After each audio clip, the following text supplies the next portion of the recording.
App Attack is a weekly series where we search the App Store and Google Play Store for the best apps of the week. Check out App Attack every Sunday for the latest. It's common to own a variety of devices that store your files, whether work-related or personal. But the process of transferring documents from device to device can be tedious. Apps like Google Drive and Dropbox have made things far simpler, allowing you to access the same files anywhere thanks to the cloud.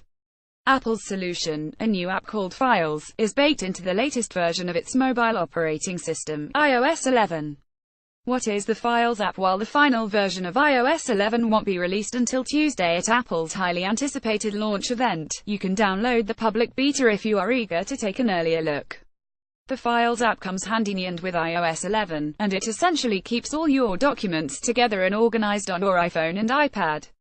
You can still search for files through third-party storage providers, along with folders, recent documents, and other iCloud content. How to navigate Files for Mac users. The interface will be recognizable as it's similar to the Finder application on macOS. Tap on Browse and you'll see a number of tabs available.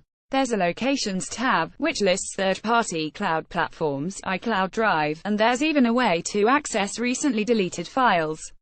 Favorites and Tags tabs add further organization. At the top, there's a search bar to find specific files.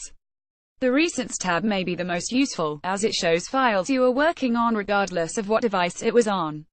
If you were typing up a document at work on your Mac and weren't able to finish it on time, you can pull it up on your iPad at home through Files and continue where you left off.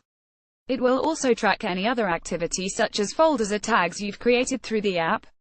Using Files on the iPad and iPhone. If you want to create a new folder, simply tap on one of the locations you want to store it in, and you'll see a folder icon with a plus sign in the top left-hand corner.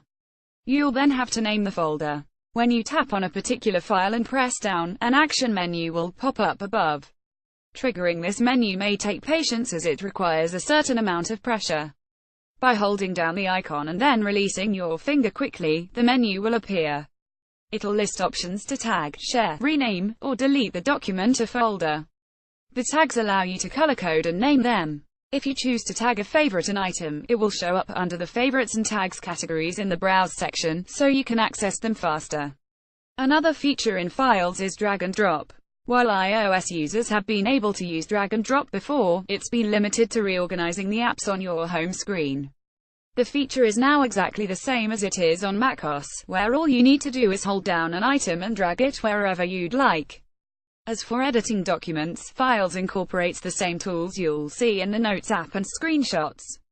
When you open images or PDFs in the app, you'll see a marker icon in the top right-hand corner.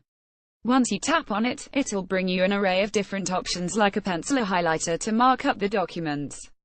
You can also share the PDFs and images through email or messaging, but not entire folders.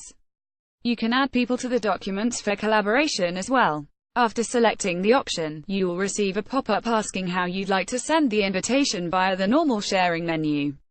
But underneath you'll see Share Options, which lets you to choose who can access the document and control specific permissions.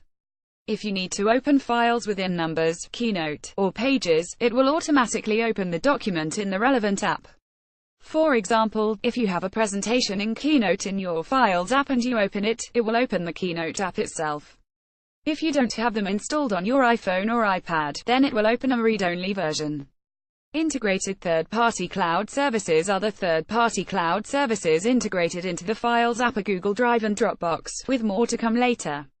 You'll see them listed underneath the Locations tab if you have the apps installed on your phone. Cloud storage platform Box will also be available at launch. Box showed Digital Trends a beta version of its own app with Files and how it worked. Files seamlessly and automatically available regardless of which device an employee was working from. The Box app had the same format as Files, with folders and tabs included. The same is true for Google Drive and Dropbox. Opening them will show your files in those respective apps, while mimicking the look of those apps. Easy to use, but a long time coming overall. The Files app for iOS is simple to use and extremely useful. But with so many cloud services available, it's strange Apple took this long. Files eliminates extra steps of the hassle of having to remember to upload specific documents to a third-party storage client. But our favorite feature is how easy it is to pick up where you left off regardless of the device you're using.